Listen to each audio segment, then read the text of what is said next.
Assalamualaikum warahmatullahi wabarakatuh. Welcome to my podcast. Don't forget to share, to like, to follow, and to subscribe my social accounts. So, this is exclusive question, no, mga kapatid? So, I have an important question from Brother Isa Istinor, no? It is a contemporary issue. So sabi niya, Assalamualaikum Ustad, sa Sharia po ba anong batayan? Ito'y tumutukoy sa anong edad ang narapat na maging age of criminal liability sa Pilipinas. Tapos, ang tanong niya, hindi tungkol sa criminal liability sa Pilipinas, kundi kung meron ba itong batayan sa Sharia patungkol sa criminal liability ng mga sabihin natin age ng criminal liability. So magandang tanong yan mga kapatid sa pananampalatayang Islam, no? So bismillah, pag-usapan natin, let's talk about it. Wassalatu wassalam ala rasulillah wa ala alihi wa sahbihi ajmain, ma ba'd. Barakallahu fiik kapatid na Isa Estinor, no?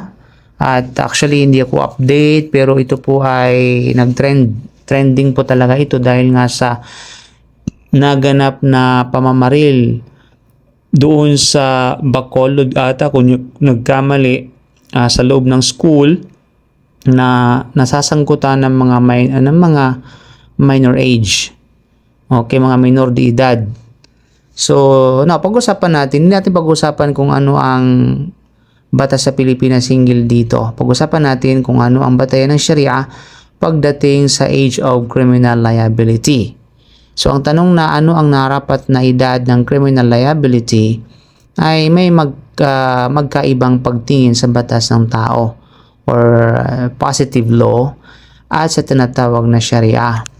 Sa Sharia, ano ang batayan ng criminal liability? Sa Arabic term ng liability, ito ay taklif. Taklifi na kung saan ang isang taong nasa taklif na ang tawag sa kanya is mukallaf.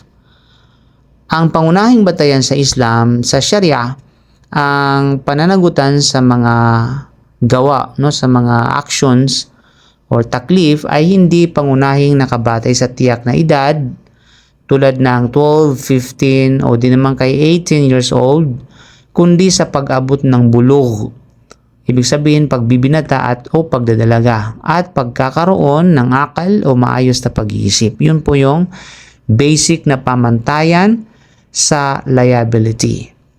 Ito ay dahil sa sinabi ng Prophet Sallam sa kanyang hadith na rufi al-qalamu an thalathatin anin naim hatta yastayqadha wa anil sabi hatta yahtalima wa anil majnun hatta yaqila. Rawahu Abu Daud.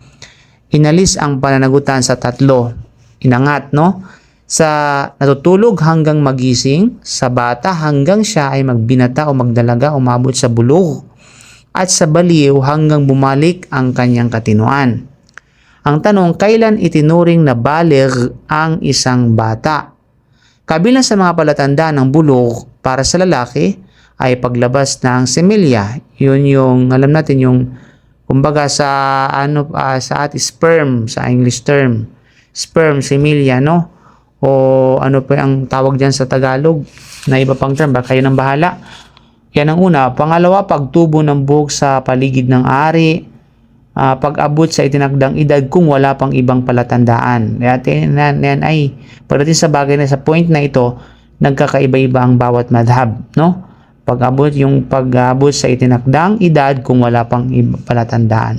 Para mas babae, pagdating ng regla o haid, pagbubuntis, pagtubo ng buhok sa paligid ng ari, pag-abot sa itinakdang edad kung wala pang ibang palatandaan talaga.